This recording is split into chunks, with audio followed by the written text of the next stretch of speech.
राज्याचे कृषी मंत्री माणिकराव कोकाटे यांना रमी खेळणं आणि शेतकऱ्यांविषयी वादग्रस्त विधान करणं हे चांगलंच भोवण्याची शक्यता आहे। येत्या मंगळवारी कोकाटे यांचा राजीनामा होणार असल्याची माहिती एबीपी माझाला खात्रीलायक सूत्रांनी दिली।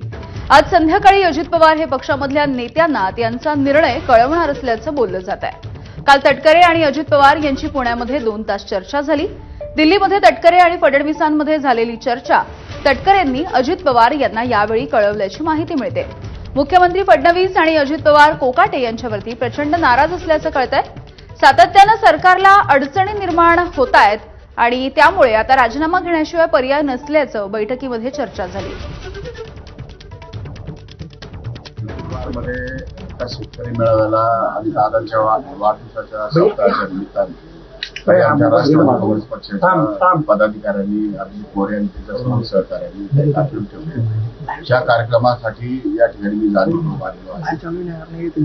सन्माननीय प्रतिभाताई शिंदे यांचाही चोपड्याला कार्यक्रम होता, तोही कार्यक्रम मला करायचा होता, परंतु त्याही झालेला आहे। पावसाळा असल्यामुळे गाड्या जाऊ शकत नाही आणि त्या ठिकाणी तो कार्यक्रम करता येणार नाही अशा पद्धतीने त्यांनी पण या ठिकाणी मागणी केली आहे। त्यामुळे इथले कार्यक्रम आटोपून आणि मुंबईला गेल्यानंतर